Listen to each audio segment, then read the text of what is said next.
One. And welcome to it. Just Saying Season 3, Episode 18.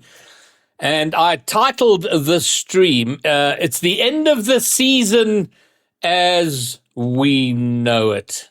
Pyro J and Bromeo.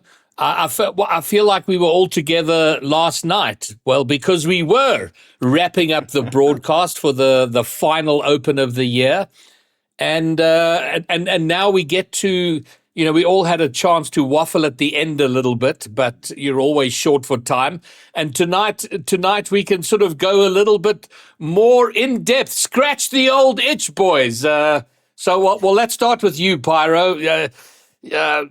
I guess your hello's introduction. I don't know if you've got peeps you need to say hello to or whatever, but hello, Pyro. Hello, as usual on the stream. Thanks all for joining. We are always cut for time on the broadcast, and I'm sure we'll cut our time on this podcast too, because we are certified yappers, and somehow we found a way to get paid for it on occasion, right? On occasion. Yeah. I had to get in there, though, that it always is emotional because we really do put so much time and just mental effort into the season. It's not nearly as much as the pros do, of course, but we care so much. And for it to breeze by and be done in April, oh my goodness. I feel like I got off a ride on an amusement park. I'm like, it's over already. So at least we get to sit here and yap about it. Yeah, and then Bromeo, you were back after you were given a weekend off in Open 5, which I know you were thrilled with, and then dragged back in for Open 6. I felt so weird because it's been Rocket League nearly every single weekend since about August last year. Yeah. Because we went straight from RSC into RLCS, and so my calendar has been Rocket League. So to be out during Open 5, I felt completely lost. I sat there going, what do I even do with my life now? So as much as I enjoyed the break, I would have far preferred to be amongst you guys. And it was really, really great to be back over the weekend, especially with what we saw. Yeah, and we are certainly not short of talking points for the weekend, but I think it's worth mentioning since he is in chat, Borky's in chat, and it was pretty epic to have Borky on the main broadcast yesterday, and just a little bit of a hat tip, a nod, a thank you for the work that Borky has put in. A man who's not so much as smelled the air of anywhere in SSA, but is completely entrenched in the region nonetheless. And it was fabulous to have you there yesterday, Borky. So and bang a job, well done. Yeah, well done. Right off the rip, got to cast with Borky, and I was like, okay, this guy, I see him on every stream, I see him in every chat. I'm like, I know he's got this taken care of, and just smooth sailing from the get-go. It was a lot of fun. It was really, really cool. It just reminds me of it reminded me of the first time that I was on the broadcast way long ago. And all the interest, the energy, the acknowledging of the privilege just to be part of it. So really cool, great energy, fun time. Yeah, I can't think of anybody who deserves to be on the broadcast more than Borky. Man has been in and around. He's been at every single event, I feel, even if it's just virtually. So yes, big hat tip to you, Borky. You've earned it. Now, Pyro makes a good point, and while we've all had a turn to lament it, that it's so kind of weird that we are in the middle of April and the season's done.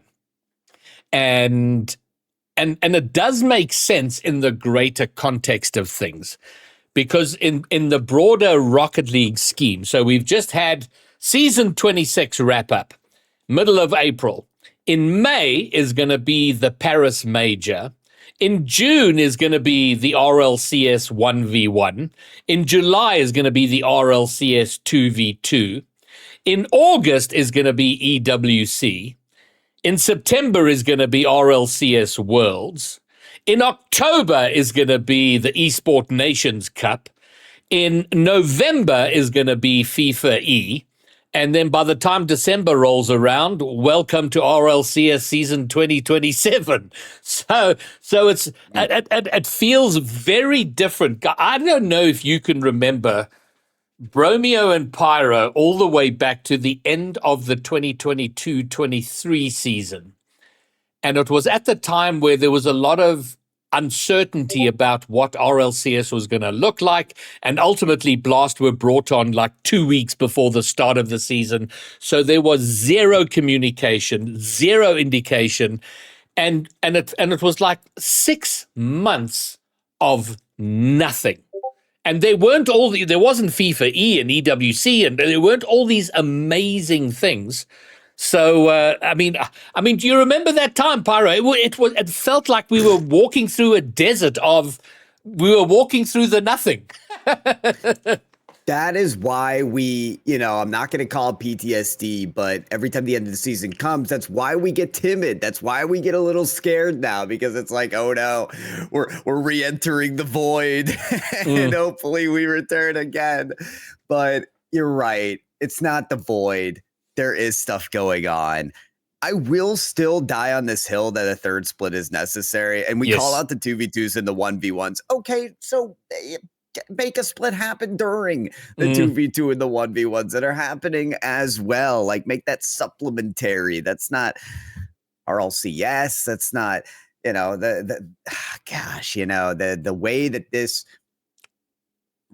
esport could be upgraded in a way of like orgs being involved throughout that third split and more of the season. I wish it would be there, but it's a different ecosystem for the esport. It involves many different tournaments, and rather than be so upset about it on here, I probably should just embrace it and get excited that there's so much going on.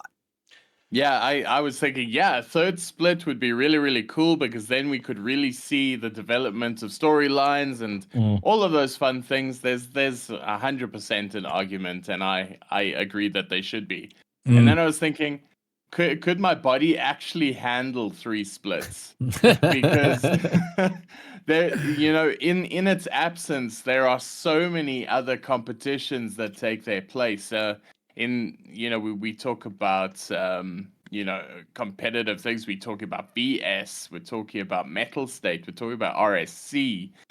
There are so many leagues to keep a Rocket League player busy that RLCS is the premier, the marquee tournament. But I think this is the first year I've ever been in where there has been Rocket League nearly every single weekend of a year. It has been that way since the start of this year. I mean, Opens 4 and 5. I mean, that's 12 weeks with qualifier, regional. I mean, we've hardly had time to breathe. So at least we'll have a couple of weeks to kind of re-ground ourselves and look at how we move forward. But now, being the podcast coming right at the end of the last Open, this is going to be pretty much a fairly casual retrospective of what happened over this last weekend. But then we're going to have a glance through who have been the top performers through the course of this season in terms of all the big stats, the main stats, who have performed. And then following from that, guys, if the two of you are up for it, next Monday, I would like to do the SSA top 25. Who are the top 25 players in this region?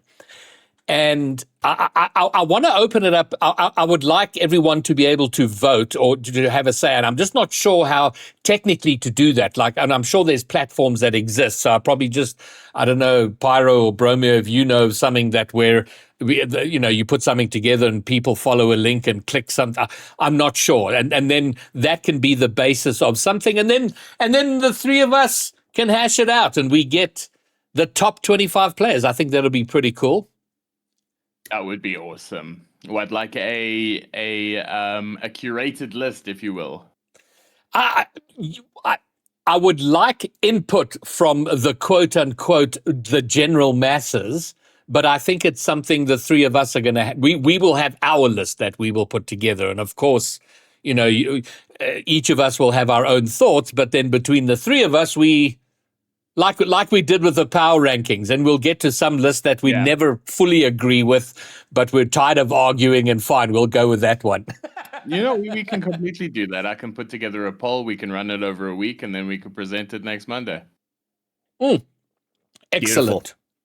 I'll tell you Excellent. what, nothing sparks more interest in debate than those lists. You think about Shotcast, you think about First Touch, they got those lists up and everybody's yapping at each other again. Oh, it makes me excited. I can't wait to argue about our lists. And it actually sparks some really interesting discussion because how often do we get to delve into player-to-player comparison? And will we agree on best in the region or even how we sort out that top four and beyond? I don't know, but excited just thinking about it. Let's do it. Okay, good. So next Monday, the SSA Top 25 live on Just Saying, and that will be episode 19. So put it in your diaries right now, because I know you're all very organized and have diaries, and you don't just rely on Twitch to let you know that we're live. Okay, I was wondering what Finkari was saying in chat that Rounds just tweeted, but I see Renshiro has now sent this to me. And you know what? We might as well actually just get this tweet up because that is actually pretty baller. So give me a moment. I'm going to drag this to here. Yeah, it's pretty big news. Really good to see. And then we will go to this. And in theory, look at that. It's working. How awesome is that? What? So Rounds announcing my team for RLCS 2027. And that is just crazy. I mean, well, listen, I think in the broader context of Rocket League, this is unusual. Certainly in SSA, you've got a team announcing their roster. I mean, this is at least 7 months ahead of time. I almost don't even know how to react. Is it real? Am I dreaming? We haven't even had an announcement of RLCS 2027, and knowing Rocket League, I don't know when we're going to get that. You know what I mean? But wow. It's one thing to hear that from Renshiro because he's like, yeah, this team, we're thinking about sticking together. You always kind of hear those things, but it's another to see an official post, get some backing, this team grinding it out over this long stretch. Think of where this team could go. Yeah, I think of teams that have the absolute raw potential to take it all the way. These guys are up there. From what I saw over the weekend, I was hugely impressed. And honestly, I really hope this sets the standard for orgs because having a team together for this long it's only a good thing. I cannot commend these guys any more than I already have and will do, because announcing your team now means that they'll be scrimming together, playing together all the way until the next RLCS, which gives them a good 6 months head start ahead of any other RLCS team. So I think this is absolutely huge news, and I think we should be seeing things like this more often. It's actually mind-blowing to go, okay, guys, we've got, let's call it 7 months to prepare. And I mean, if they're locking down and figuring things out, I mean, there is so much you can do. So this is amazing. Shout out Rounds, well done. And I'm so pleased for the entire roster, because Rounds took their introduction wasn't great in terms of, the first couple of opens were very shaky, and then there was the classic SSA move of the roster going, okay, peace, we lose, like, see ya, and Cam doesn't talk to anybody, but clearly he's not going to be there. So that was a rough start. And for Rounds to persist with SSA and then and then actually swallow all of that and go, okay, we're going to pony up and send Renshiro to the region so he can play from there. It was quite the risk, and this now is incredible. And we've, you know what, I don't know that we can speak much more about rounds because my goodness, they seem to dominate a lot of the conversation over the weekend and how well they've done. But yeah, I mean, they have shone, and it's been wonderful for me personally, especially Onizuma and Marcy. Seeing them sort of coming to the forefront was fantastic to see. So anything else we can say about rounds before we move on to other conversations? I actually just wanted to just say off lastly, because I've been ruminating. I've been thinking back to the beginning of the season. I remember closing off the broadcast yesterday talking about how a team of Ravi and Jeff came out of absolutely nowhere and started crushing it. I would argue that Marzi, formerly Willant, Onizuma, hadn't even heard of him prior to the beginning of this season. With a player from abroad I'd never heard of either, coming through and absolutely dominating. So I think it's a good benchmark for if you do things well with the right attitude, with the amount of preparation that they have, you can literally go from zero to hero in a matter of a season. And it's been absolutely incredible to see. So well done. And I got to say, one of my, and it's happened a couple of times, where, because I've played Rocket League a long time, but as I've said often, is that I often feel like I'm the player everybody else passes on their way to greater things. And I've seen some people go on to really, really good things. And Onizuma was such a surprise to me seeing him at the beginning of the season, because literally, it feels like last year he was in my lobbies. And yeah, he was good, but I'm pretty sure I was winning a couple of games in there, and then to see him in RLCS, it was like, wow, this is great. And then to see that he was quite good, but then he was dropped from Astronic, and it was like, oh no, I hope this doesn't discourage him too much. Picked up by rounds, and my goodness, hasn't he shone from there? And then of course the youngster Marcy. So yeah, rounds, high five, well done. Well, let's have a gander at the rest of the weekend then. Somewhere I've got the bracket. There it is.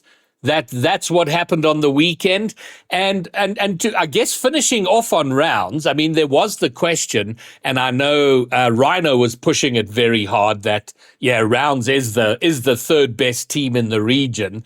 But they ran into a little bit of a reality check in the semi-finals against BTF, and with that, I think BTF, for my money, are locked in as the region's number 3. Gents, thoughts? All right, you go for it. Sure, as soon as I unmute myself. Hello. That happens all too often. I will say, I know we talked up T-Shell on the main broadcast a ton. You've got some major shoes to fill with Stake's absence, and he really exceeded my expectations there. Knew he was great, but having to go leaps and bounds beyond what he could do with the Death Cloud roster in this event was not going to be easy, right? Defeating Synthesis, defeating rounds in the way that they did. And I was really impressed with that. But I do think that we have this conversation to base it off of Jeff and Ravi and the fact that they really established themselves as that next level in SSA. Top four, time and time again. And then they do it with that, new pickup. They take down a rounds who is trending faster and higher than any other team. I did not expect that from BTF Esports. I was blown away. And it gave me a reality check, I think, to how good those players are. Yeah, look, it's always a risk when you bring in a new player at the end of the season, especially when your marquee signing from abroad is the one that you've replaced. it's very easy to think that you've actually downgraded. But just because Tashao has had a rather muted season with mixed results up until this point, I think it was very easy to forget what a quality player he is. And how much experience that Ravi and Tashao have been together playing as well. And I think just seeing these boys this weekend has given me so much hope for the future because, Jeff, Ravi, both South African and Tashao Reunionese. So not a single EU server-based player there, and they made it all the way until the end. No massive marquee signing, no big spending to get your way to the top. These boys made it through with just a little passion and a little bit of power. And the games that they played over the weekend, really, really stellar performance. Jeff coming out of absolutely nowhere and just getting so good. And then to bounce off the point, the Jeff and Ravi duo, to see BTF against Death Cloud in that first game, and the problem when you run into Death Cloud is that they do figure you out. So even if you take a game from them, they figure out what you're about and they will overcome, as we've seen. But I mean, Pyro, you and I were casting that game, and there was some sensational you were with play. Borky that one. Was it Borky? Yeah, you were with Borky on that one. It's the American accent, I guess. No. I'm talking about the grand final. Oh, I'm sorry. I'm looking at the screen right now, and I'm looking at the BTF rounds matchup. I'm not even thinking about grand final. My apologies. Okay, so there we go. I was supposed to move it. There we go. There we go. We got a grand final to focus your mind, Pyro. I'm a visual learner. In that first game, I mean, we both commented on how good they looked and their build-up plays. They were better than Five Fears in that game. They didn't get lucky plays, take advantage of a mistake. They were so good and so such a strong foundation to build on. So fabulous stuff to see. But so that's at the end of things. We haven't even mentioned the huge surprise. I mean, we've spoken a lot about rounds, but Pioneers going down in a Game 7 overtime thriller against Pioneers.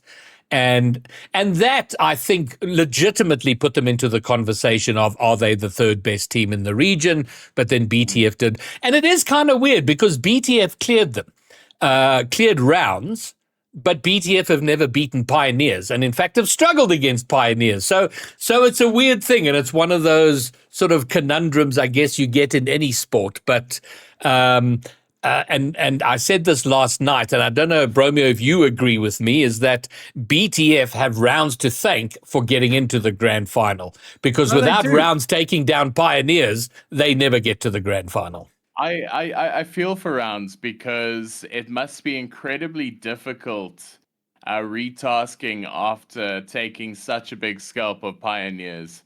Because you go from one day you're on top of the world, you've got full trust in what you're doing, and refocusing, getting your head into the Champ Sunday, and then BTF comes out of nowhere. They're locked and loaded. They've already played an extra game. They're warm, they're hungry, and they're coming. So I think rounds got blitzed.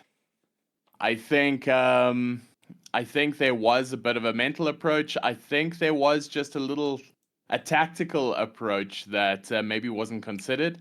But what I'm trying to say is that rounds on the day could also just as easily beat BTF. It's just BTF had the rub on them right there and then, and they really capitalized on it. So I think it does say 4-0, but it was still one of those games that a couple of them could have swung. Yeah. So history will show a sweep, but it's not that clear. I agree. And then I guess the only other two teams to talk about is Synthesis and Le Passion. Synthesis and completely solidified their place as absolutely in the top 8, maybe top 6. Yeah, I would agree with that. I mean, they Tendo made. does it. He said top 4. He said top 4. You know what? He does make he does make a good point, Pyra, because what we never look at, because not a lot of attention is paid to it. But I do want to. Here we go. So these are the standings. By the end of the season, these are the RLCS standings for SSA. 5 Fears at the top, 2nd place Pioneers, 3rd place Synthesis, 4th place Rounds, 5th BTF, White Rabbit Gaming, Punishers, and Team HSK. And of course, we have to caveat that with a lot of this was teams losing points because they broke up their rosters outside of transfer window. But still. And for all the times we said Synthesis are inconsistent, they stuck with the same roster. In fact, the top 3 in the RLCS standings are the only teams that didn't change at all through the entire season of 2026. I feel like that list is more of a list of teams that stuck together rather than teams that, purely performed. I think standings, especially, something like this, I think it should be measured on win rate, surely. Well, I feel like that's a question above my pay grade. Well, I wanted to mention this about Synthesis, and that was I had bet on them for that quarterfinals matchup against BTF. It was a bit of it maybe would have been an upset, right? Because I think BTF had already beaten Synthesis twice in that event. One time going to game 5. But I said, you know what? I agree with the point that Graybeard had made that Synthesis, when they're playing their game, they're a tough cookie to crack. And having to root for them in that match was maybe the most frustrating experience of the entire season for me, because the way that they, in some games, refuse to be able to play anything but defense.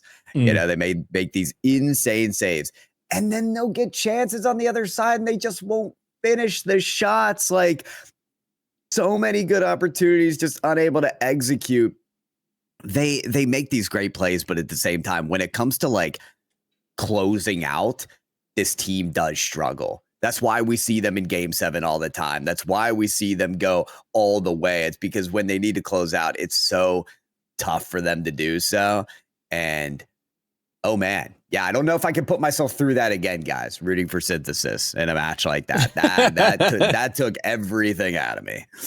I gotta say, I was sitting. Yeah, sorry, I was sitting in the in the green room with you.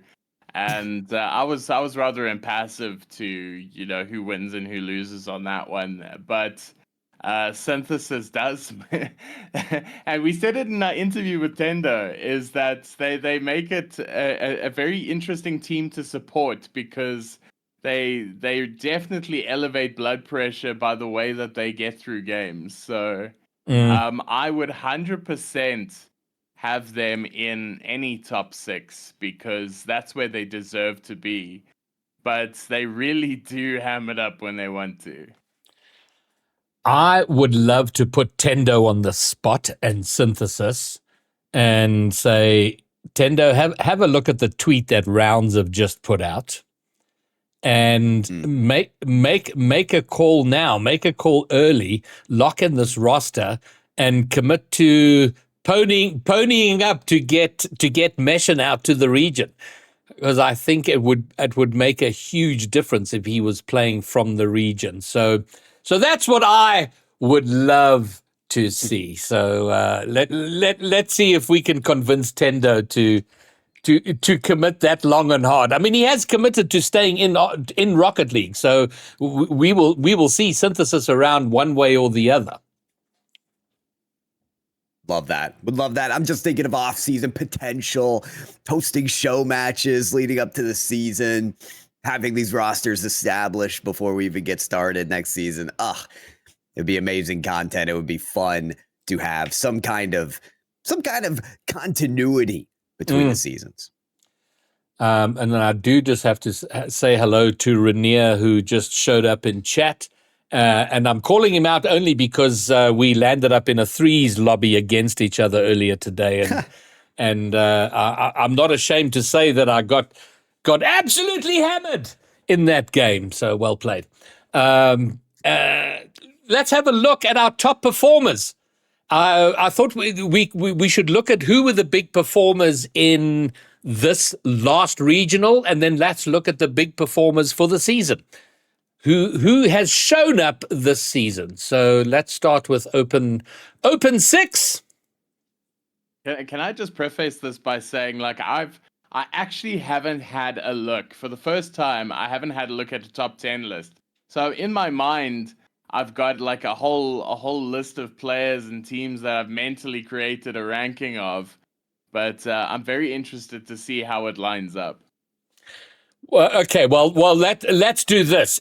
What stat should we start with? Well, it's always the easiest to start with goals and things like that. So let's start with demos. I want to see demos. Okay, let's mix it up. Okay, wait, hold on. So this is 2026 Open 6 and demos. So we'll start with demos. So, So what you have on the screen is the demo average, and then the number in brackets is the total number of demos. Yeah, that's good. So like Pingu, for example, they didn't make it out of GSL, so he had a good average, but only got 10 demos in the 6 or 7 games that they played. But Karka, who is Karka with now? Is that Death Cloud? It's Karka, Cam, and Nitro? No, Nitro is kicked for Karka. Nitro anymore. Tweaks. Is it Tweaks? No. Thank you, yeah. It is Tweaks. Okay, it is Tweaks. Yes. So Karka was out for blood. Okay. Yeah. But you know what? I actually want to do this the other way around and have the average in brackets. There we go. Sweaty and Lewis P, 43 demos apiece during the major. So, and they were better. Pioneers, well, oh my God. I just said that, and remember they lost 2 rounds. They were better against 5 Fears. What a weird season they've had, guys. Perplexing indeed. You know what? Rocket League's a crazy esport because it's all about what ifs sometimes. You look back at Game 7 in Open 3. What if? What if Pioneers had won that Game 7? You never know. But anyways, this event was better for them in terms of their comparison to 5 Fears. They got swept twice in Opens 4 and 5. So this was a much better outing for them. And I guess it had something to do with the demos just a little bit. I just say I love seeing Sweaty return to the demos list because I feel like that's where, he performs well, is when he's getting right up in it. And also, just to say that the season average from 2025 was set by VK Salen at 1.63. So Sweaty here was demoing above the top average of 2025. So he was really out for blood. Huh. Interesting. Good call out. Graybeard, before you choose one of the attributes, we should take a guess at who we think is number 1. Okay, well that's okay. So the next stat is going to be goals. So give me your top 3 goal scorers, and this is just for this last Open. And is it on average or the total? It'll be both. We'll see both on the same list. It's going to order it by total, and then we'll see the average. Okay, total. I'm leaning Tekaz. Bromeo? Yeah. It has to be Tekaz. He was absolutely insane this weekend. And the winner is Tekaz. 28 goals for an average of 1.27, which is a That's got to be the highest average. I mean, a shocking average and a shocking number of goals. How many series did they play? They played 5 in the grand final, and then they swept the semi. No, did they sweep the semi? Yeah, BTF sweep. Yeah. They did. And they swept Saturday as well. So that's 4, 12, 13 games.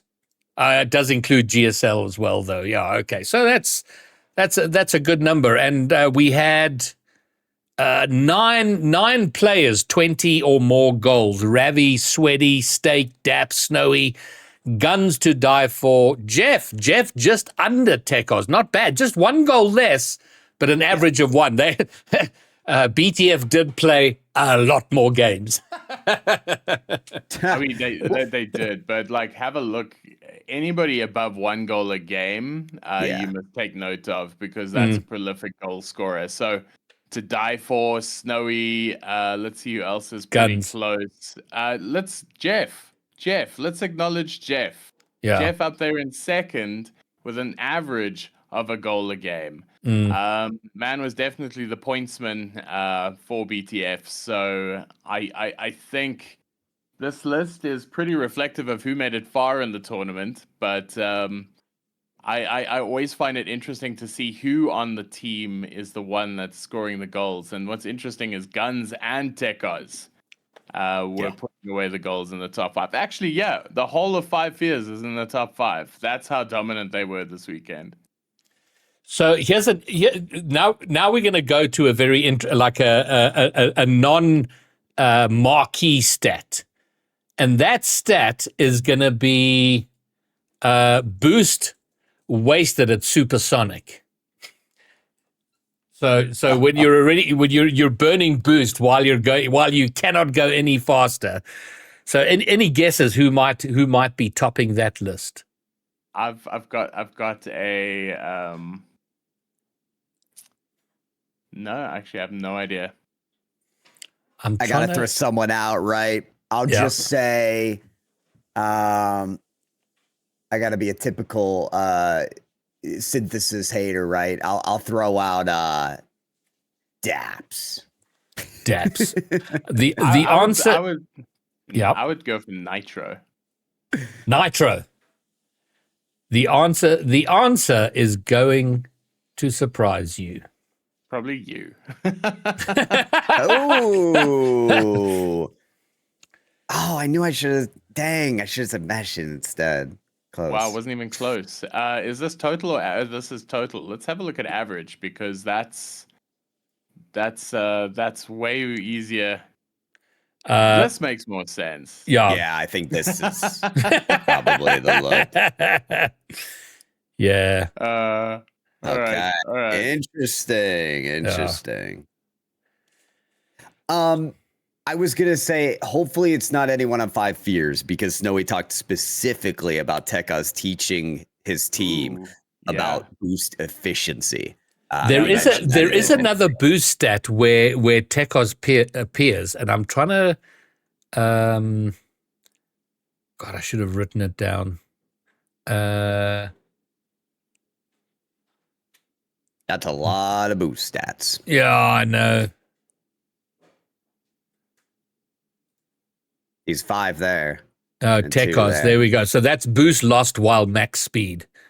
Yeah, anyway. And look, I got to be honest, I don't fully like it's 7,368.06 watt. I still don't know. Is that like liters?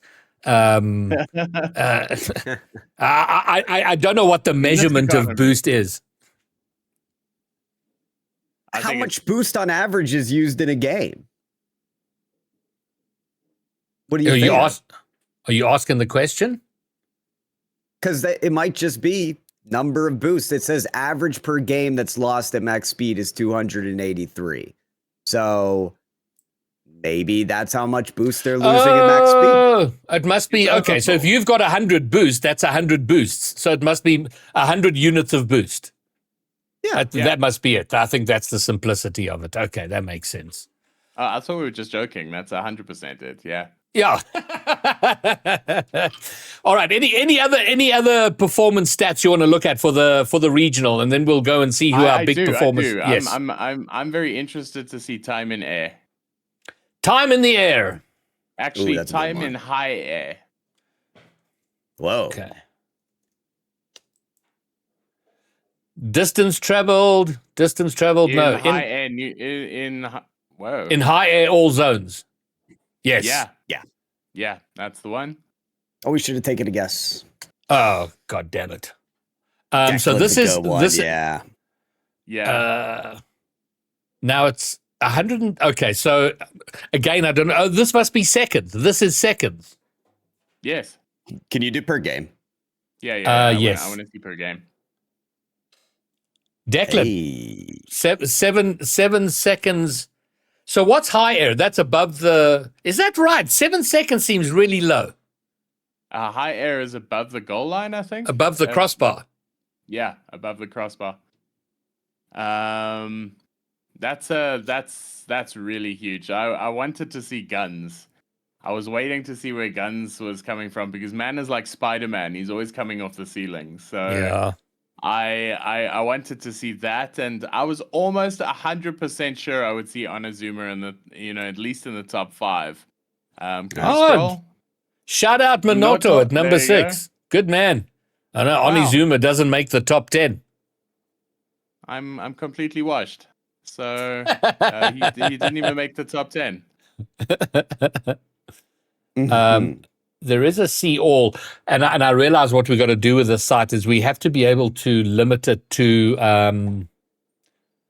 like if it's just GSL, like you've played very few games.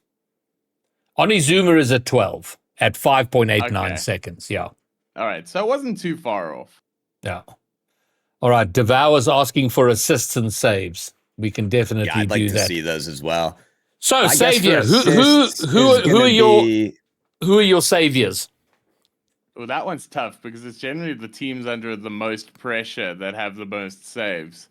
I think it was Renshiro in a previous event. I'm also kind of thinking like Daps was crazy on defense too. So I'll just throw those two names out there for now. Ravi comes to my mind, but there's a little bit of bias because I was casting a game and he was having wild clutch saves. And Devour as well, actually. Twinzer. But see that. Okay, that's per game. But that was Twinzer didn't make that. He's GSL, right? He didn't make it out of GSL. No. But so I think if the totals might give us a better idea. T-Shell, Wow. 60 saves, 2.2 per game. Wow. Didn't you say Daps? You did say Daps, Pyro. 52 saves. I said Daps and Renshiro in their top 4, so I'll take that. Renshiro would have been my bet because man was everywhere over the weekend. He was coming in so clutch with so many saves. And then to die for at 6, which is unusual because it's an aspect of his game that's often overlooked, is his defensive work and his saves. Yeah. Devour at 8, and then Ravi at 9. So Ravi is in the top 10. 41 saves from Devour, 38 from Ravi. Okay, and assists, I'm going to go with Lewis P. Let's see. Assists. Who does a lot of assisting? I'm going to go with...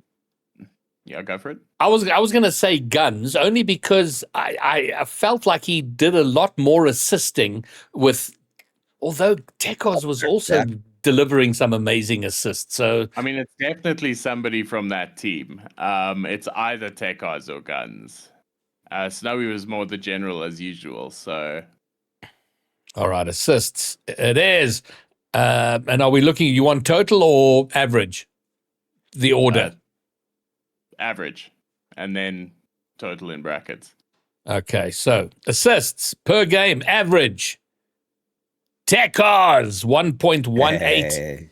Casper at 1, but they didn't make it out of GSL. Devour at 1. 23 assists. So it looks like Tekos might have topped it with 26 assists. Yeah. Oh, Devour was assisting today. He was the playmaker. Yeah, 23 assists. Not bad at all. Bigfoot, Guns. Tekos and Guns in the top 5. Yep. Yeah, that's good stuff.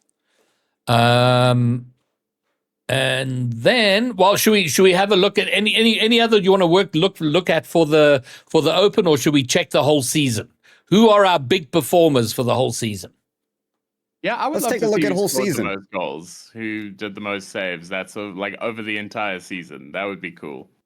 All right. Well, we'll start with just so we don't give anything away. Where is that? Oh, score. Defensive goals. Okay, I think there might be. There might. I'm looking for the. It doesn't matter. We're just going to go with 2026. All splits, all events. Okay, and this is excluding land, so this doesn't include Boston Major. And well, we had assists up. There we go. The per game assists is Tekos. 129 assists across 6 opens. I love that it closed out at 1.00. That is something else. Yes. This guy, no matter what, you can guarantee he's gonna get you a goal, get his team a goal. That is cool. That is massive, actually. And then Snowy. Okay, so 5 fears are all in the top 6. Yeah, but they would. They play more games. So they would have more. But if this is a per average, it's still really good. It just shows the nature of their wins. I want to say something about assists, because I think with the shows is that it may say more than goals. For Tekos, for Guns, for Lewis P, even Snowy's up there. These are the players that are outsmarting and outplaying their opposition. These are the plays that are getting 1, maybe even 2 beats on the ball because their play off the wall is quicker, because their dribble or their flick was better, and they're whipping it off the corner of the backboard for someone to finish and get that goal. That's a lot of the time in 3v3 how the goal happens. So you look at players like Tekos and Lewis P, right? The international thirds of the 2 top teams, they're bringing in that quality of play and also like, a play style that is more worldly, that just outsmarts the local scene and gets goals. That's kind of the way that's a bit of the lesson learned that I take from this sheet. Okay. Well, then building up from there, assists, shots. We haven't looked at shots. So who's your pick for top of the shot list? I'll go Guns. I feel like it's somebody from Synthesis. All right, fine. Well, let's check it out. Per game. Well, there we go. Tekos. 4. That is crazy. Jeez. Yeah, that's my oh my. 526 shots. Hold on, I got to see what the totals look like. So Tekos with 526, to die for with 499, Guns 496, and then a fairly big gap down to Lewis P, Snowy. So 6 players, which is pretty much all of the 5 Fears and Pioneers rosters, had 400 plus shots on goal, and all of them with an average above 2, or close to 3 actually. The top 5 all have above three shots per game, which is amazing across an entire season. Yeah, that's huge. Absolutely massive. All right, and then goals will come to last. Well, in air, who spent the most time in the air? We had high air earlier, so this is just in air. Let's have a look. Are we going total or average? Shouldn't Declan be somewhat up there because he was the most in open? Well, that was only open 6. Yeah. Okay. Well, I'm just calling it up, guys. Do it. Tekos is your man. 5,612 seconds in the air. Jesus. Okay. Does he just have every stat? I think Tekos he spends almost a minute per game in the air. That is amazing. Like that's 20% of the whole game. 43 seconds per game in the air. And Yeah. and that's what 7 seconds more, 7.5 seconds more than the next. That's quite something. That's a lot of time in the air. The game is only 5 minutes long. If you're spending a whole ass minute in the air, That's 20% of the time. yeah, that's absolutely nuts. Jeez. Crazy. Wonder if Tech Oz is top on player ranking. Well, that's going to be the last thing we look at because we do have a player ranking, a player rating stat. Rating is what I meant. Okay, cool. Yeah, and the player rating is a top secret formula based on. It's like there's a contribution on assists, on saves, shots, goals. It's like there's a combination of things that give the player rating, at least in this system. It's not the same as shifts because shift is apparently a trade secret. They don't tell anybody how they work out their player ratings. So we'll come to that last. That's actually interesting. I would have thought that like player ratings and things like that was as transparent as possible because all the kids would complain. So to say they keep it secret is interesting. Yeah, and I don't know why they've. And I think it's so that they just can be mysterious, to be honest.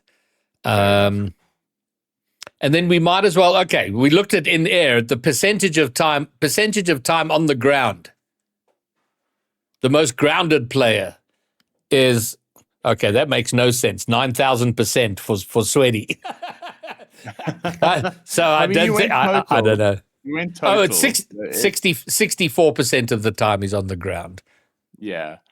And that seems to be around the number for the, let's look at per game. VAR rate. Well, someone mentioned VAR rate in chat earlier. There you go. VAR rate is the most grounded player across the entire season, 70.6% of the time on the ground. And then Zudo Renshiro. That's kind of surprising, although his ground plays are very good. But that is surprising. You'll find that generally the most defensive player is the player that's on the ground the most because they're generally on backboard or on, at back post. And that takes up a lot of time, especially on a defensive rotation. So seeing Renshiro up there, especially with the amount of saves he's put in this season, I'm not surprised. All right. Oh, there. Chase featured at 11. So, there you go. All right. Well, let's wrap it up then, I think, with the overall rating. And your call for number one, who has the highest player rating across the entire season of 2026? I think it's 100% going to be Tech Oz, but I'd like to take a stab at who's number two, and I'd probably say that Guns. Who's your number two, Pyro? Maybe Lewis P. Lewis P. Well, here it comes. Player rating. Across the season, It is indeed Tech Oz and Guns in second place. Lewis P at fifth. Unsurprisingly, Five Fears take the top three spots, which is which is valid. And then only I do think for me one and there's probably many reasons that Pioneers had the season they had, but one of them, particularly in Opens 4 and 5, Sweaty was almost nowhere on the top 10 lists of just about any stat. So there was definitely a struggle in my mind from Sweaty. He improved in Open 6. He did far better. We saw him sort of in the top 5 of a lot of things. But yeah, so it doesn't surprise me that Sweaty's down there, and he absolutely should be higher, but he's not. I'm interested because you get a whole bunch of players who didn't see too much action, like Marmoen featuring in the top 10. I'm sure he'd love to show this off. But I'd love to see a little bit more. Is just Yeah. this the top 10? Can we No, see we can see a bit everybody. further? Yeah. I wish I could, and this is a feature we're adding in. I'd like to exclude, or like have an exclusion for number of games. Like you have to Yeah. be after 50 plus games type of deal. Or Because at there least are get a number of 100% players who the game. didn't have a lot of games. Yeah. But that's very interesting to see because generally what happens in stats is the people who play a few games feature very highly because that skews stats, and the longer you play, the flatter that curve goes. So despite playing, an absolute mountain of games, the fact that the whole of the Five Fears roster is still on top, absolutely gross. Love it. Yeah. Love to see it. No, it's wild. All right, gents, I have a broader question I'd like your opinion on. Given how the state of orgs is interesting to me because we have, and I don't know how it compares to other regions around the world, but the number of local orgs, if we look at our top 8, there's only one SSA org, the South African org of synthesis. Then you have Rounds, which is a Finnish org. We have Pioneers, an American org. Five Fears, an American org. And then BTF, I guess, technically a Dutch org.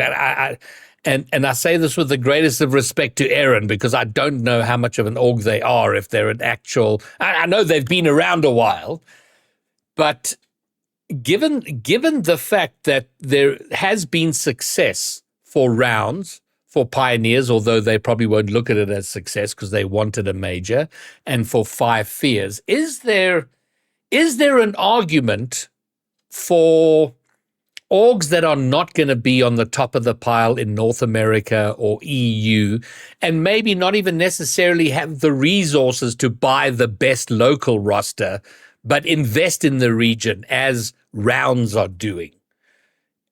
Like, could we put together a pitch deck for an American, a mid-sized American org, and Pyro, I'm probably directing this at you to start, to say, hey, come and support an SSA roster? I think part of it lies in what can be that reward for the org. And I look at player profiles as a big one.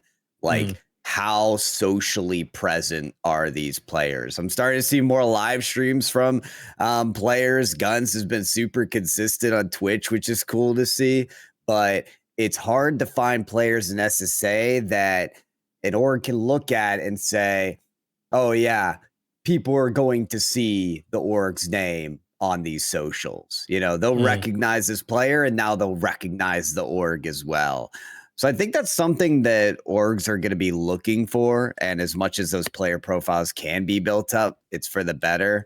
The other thing that comes to mind is, like, is there a situation where SSA could send more than one team to a world championship that they could, like, actually fight for?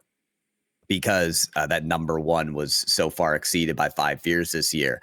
And we kind of have to do better at the international events to get that LCQ spot for something like that to happen. So those are the two things that come to mind. I mean, obviously Pioneers have that interest, so there has to be more. Yeah, take that for what it's worth. Thoughts on that, Bromeo? If you have, I think I do 100% do, because we've been looking at org involvement for the longest of times, and I think given the way that the economics of esports has changed, you saw the bubble burst, a whole bunch of orgs went under. Owning a team is no longer, it's not a revenue generator at all. An org will have a team. Excuse me. An org will have a team, and that money will go out of, say, a marketing budget. So it's a complete loss leader. So you got to figure out what that org has to gain from using that money, as a marketing budget in this region? Why Mm. would they? And if you can answer that question, then you'll be halfway through figuring out whether it's worth it for them to be involved. Like Pioneers, 5 years, we know why they're here.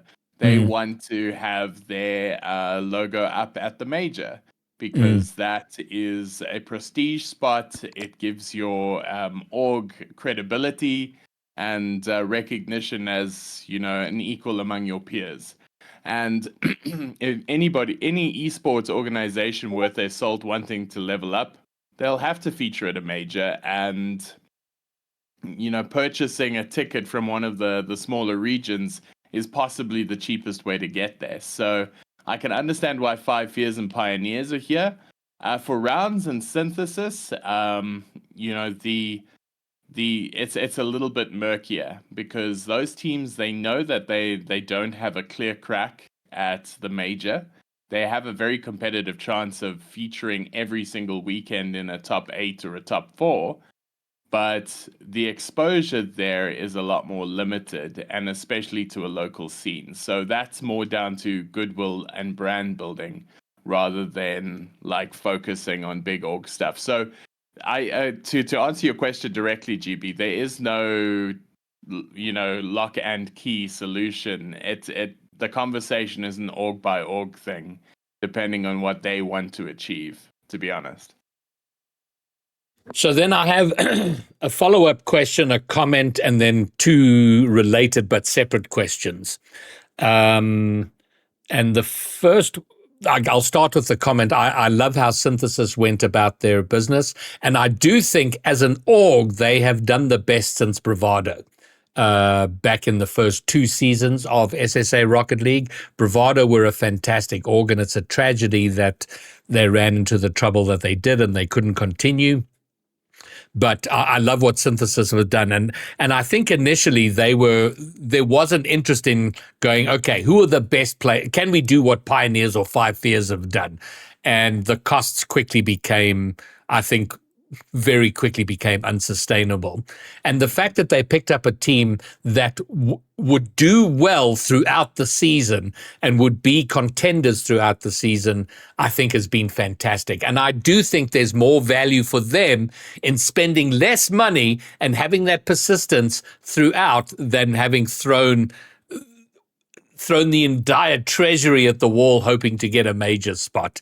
Because I think yeah, so I love that Synthesis went about it the way that they did. BTF Esports. Well, let's not look at BTF as an org. Let's look at the roster of Jeff, Ravi, and T-Shao if they decide to stick together. And they got an org right. Well, they started as Cosmico, ended as BTF, but spent most of the time orgless throughout.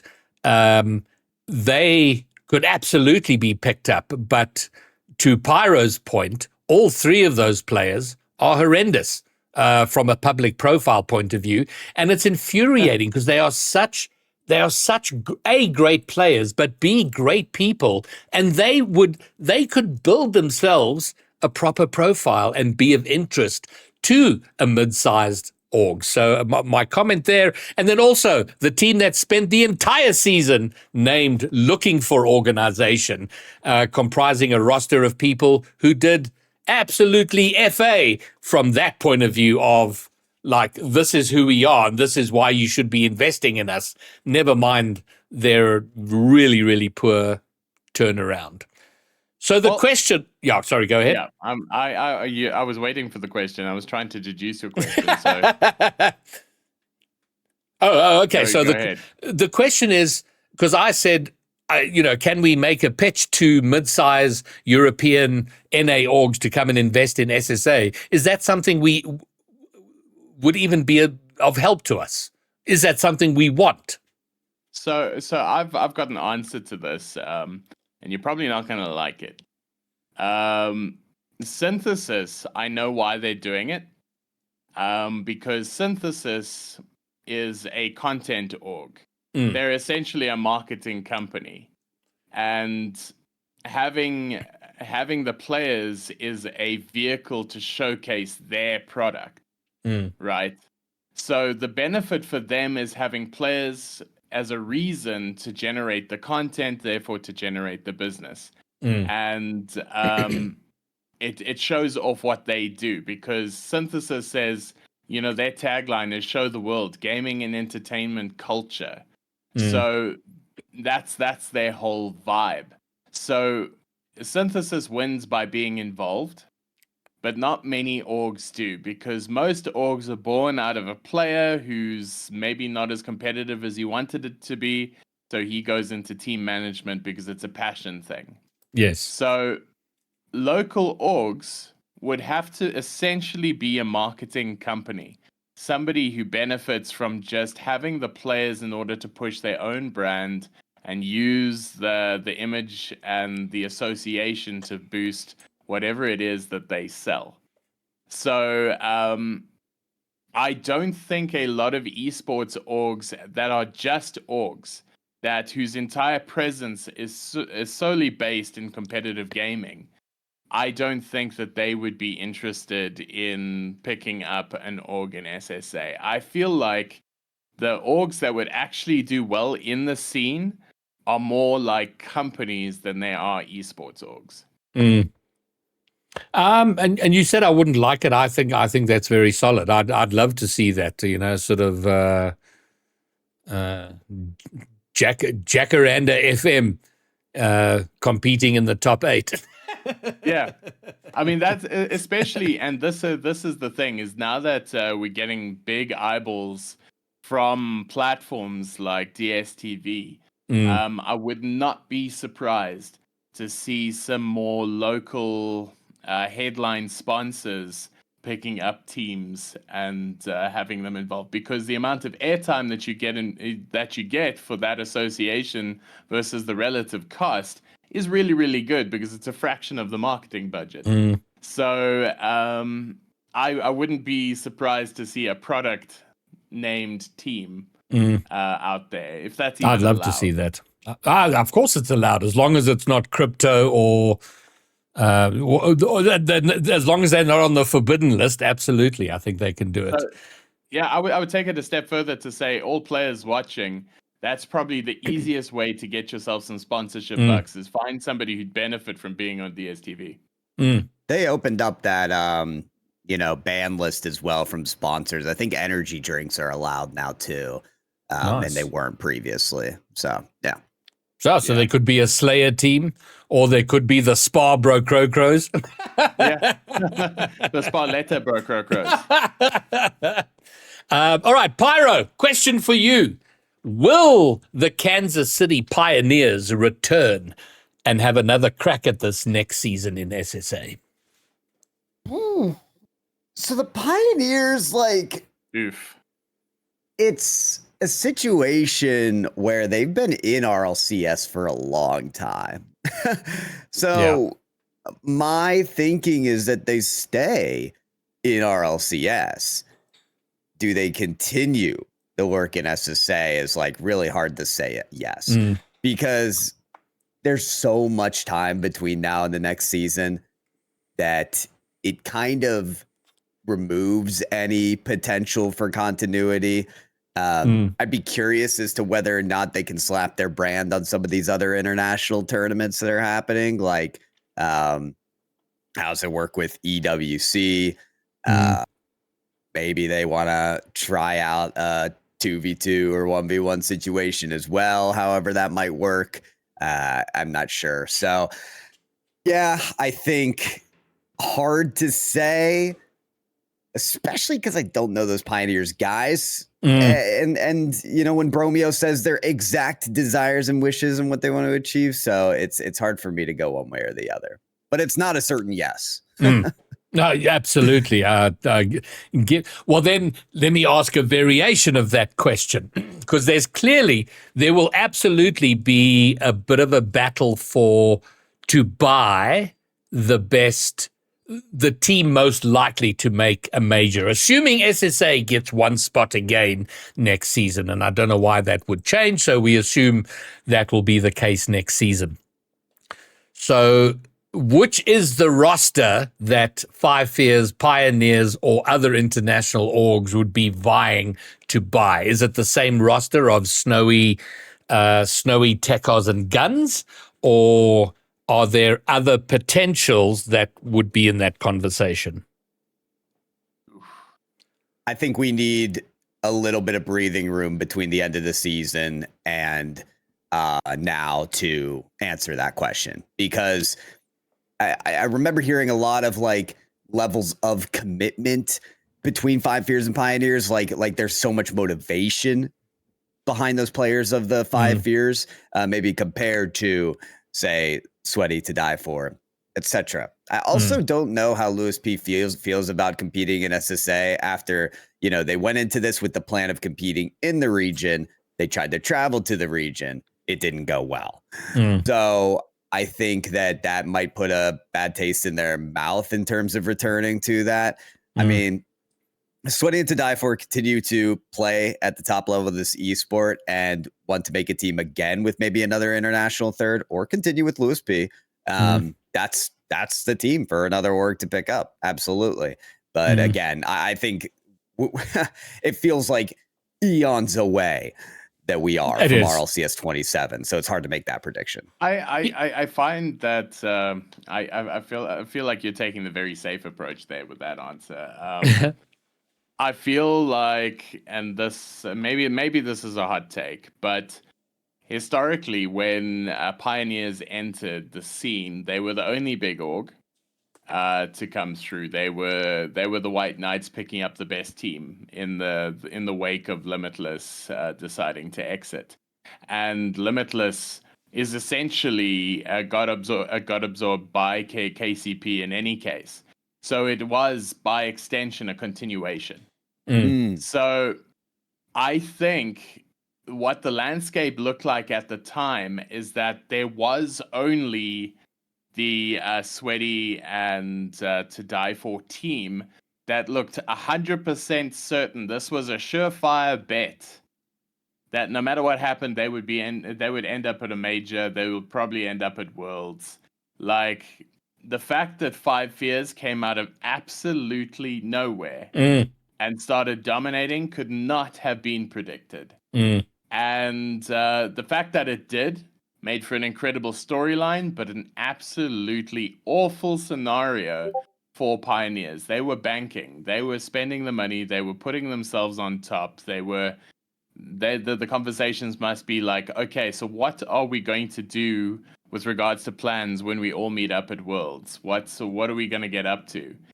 And I feel like that is the tragedy of all of this, is that they put their eggs in possibly, the wrong basket, as history now shows. Five Fears are the clear contenders. So I think that if Pioneers stay, it won't be with the same team. And if they do stay, it'll be far more of a credit to their character as an org and their ethos than it would be for just a simple straight business decision. Because if I had to be brutally honest, Pioneers did not get bang for their buck this season. 100%. And I do think, in my mind, there is a 0% chance that Lewis P will play in SSA next season. I just don't see it happening. And I don't know. I mean, who knows what Tekos' plans are? He might be busting to return here, but he might also go, hold on a second, maybe I'm good enough for top 4 in Europe. Let me go and have a run there. So the two imports are question marks for me. But I do think that there'll be a long queue of very good import players lining up to take their spots and say, okay, I'd be keen that a Pioneers or Five Fears or other would be like, okay, let's have you and To Die For and Guns, or whatever the case may be. But I do have a feeling that Guns and Snowy are now joined at the hip for the foreseeable future. Not surprised at that at all. Their stocks have risen sharply in the last season, and sadly, Sweaty and To Die For, as good as they are, they have definitely sunk to the number 2 position definitively. So they have a lot of work to do this coming season. I think that's a challenge. I think it's a good thing. Competition for spots at the top is nothing but a good thing. Right. Okay, gents, I think that wraps it up. Another thing I would like to look at, and I don't know if there'll be time next week because we're going to be doing and if you've joined late, we are going to be doing the definitive top 25 list of SSA players next Monday. But another thing I'd be keen to look at is who are the likely 2v2 duos for RLCS 2v2? Who's likely to team with who for that? Which should be a pretty cool conversation because I think there'll be some interesting combos. And if you look at the top teams, who are the 2 of the 3s that go, yeah, you and I, let's do 2s, and so there's going to be a bunch of third wheels. So sort of like Le Passion, all finding other rejects to join up with for the 2v2s. But if there's time next week, we can do that. But since there's a bit of time before the 2v2s and 1v1 start, we can sort of skip that over for a week or so. But I think that'll be a pretty cool conversation to have. I am going to be streaming Six-Mans again on Wednesday. We'll queue a bit of rank C, a bit of universal rank. So for as long as there are people keen to play, Wednesday night from 6:30. So come and join. We're going to do some Six-Mans. And gents, have we overlooked anything important that we should have discussed? Maybe like expectations for the Paris Major now that it's definitely 5 years doing that. We heard from Guns that they should be looking to boot camp and be there for practicing a little bit longer than they did for the Boston Major, which is a really good sign. So I think like that's something important, the Major, and leading up to that we can definitely discuss more as the weeks go on. Yeah, and then I think I don't know if it'll be ready for next week, but certainly by the week after we will have like the round 1 matchups and the initial matchups and the groups and whatever. And they are doing a hybrid bracket for this one. So for the Boston Major, it was you lose, you play your round robin games, and if you were shit, you're out of there. But there will be a hybrid. So if you come. I think the top 2 go through, number 3 goes into a lower part of the bracket, and only the 4th in every group is eliminated. Something like that. But so it's slightly better. So every team is guaranteed at least 1 appearance in front of a crowd. Yeah, and I think NA1 is back in 5 years' group. I can't remember the other ones. I think South America. And another team. But yeah, good that they'll get a crowd game. Really excited for that. Yes. But yes, we will definitely. And it's wild to think that in 35 days, we'll be sitting on this podcast. No, we won't, because I won't be here. But the Paris Major will be over, which is just to put an exclamation mark on the fact that the season's already over. He's like, don't, you know what? I'm not going to be here because you know where I'm going to be. Paris. Well, listen, so I was boycotting. I loved going to the majors, but I was boycotting it through the non-SSA seasons. So the last time I went to a major was Worlds in Düsseldorf. So I've been to 3 majors. And in all of them, I was pretty much a spectator, like everybody else. We managed to con VIP access at the Rotterdam Major, but it was kind of like a backdoor thing. So we were always being questioned, and it was horrible. When you're in places that you're not really supposed to be, and you just need one alert security person who doesn't like you and kicks you. It was horrible. We had a bit more access in Düsseldorf, but for Paris, there is some proper access, including the non-crowd days. So I am so looking forward to doing a bunch of behind-the-scenes content of what goes on in a major. I'm gonna, we'll see Hazza. He's an observer there. I'd love to have all of that content being recorded and so on. So I'm very excited about the potential for the Paris major. But more on that later. Anything else from your side, Bromeo? No, I don't have anything. I'm just I'm still bathing in the afterglow of an absolutely epic conclusion to the RLCS season. I know it's not done for one team, but for everybody else, I actually don't know what to say. Like I've never had a season where I'm more convinced that SSA is on the right track. The introduction of some of these players into our ecosystem has boosted everybody, and the quality increases night and day. You're seeing flip resets being hit off ceilings, like monkey bars at a playground, and I could not be more proud. And so I'm still in such a good space following this weekend. So no, I don't have anything other to add than I'm just glad that we're here to witness it, because it's a really good time in Rocket League. Yes. And if we can make a slightly greater impact at Paris, that would put such a cherry on what has been a fairly delicious cake over the last few months. And still so much more potential.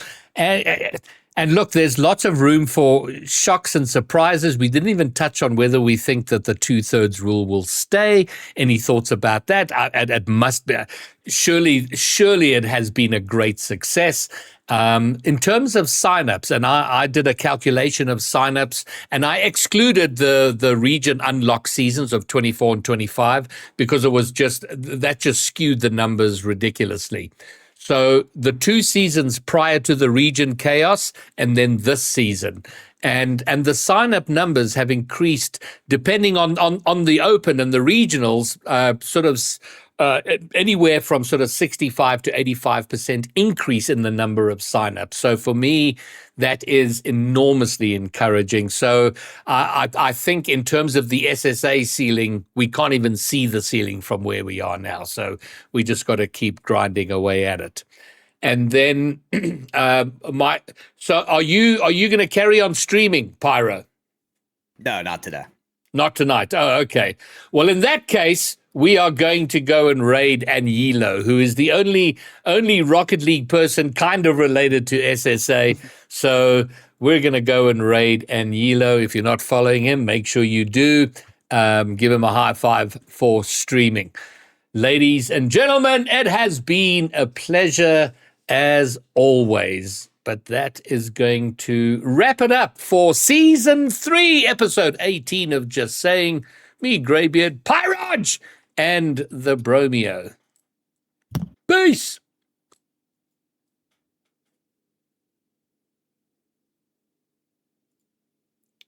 And we are clear. Clear. Clear. All right, gents. No face cam. Does he have a microphone at least? Probably not. God damn it. I spelt his name wrong. God dang it. Whose name? Anyilo. Yeah, I rated the wrong guy. I put 2 E's instead of 2 O's. Is that Anyilo live?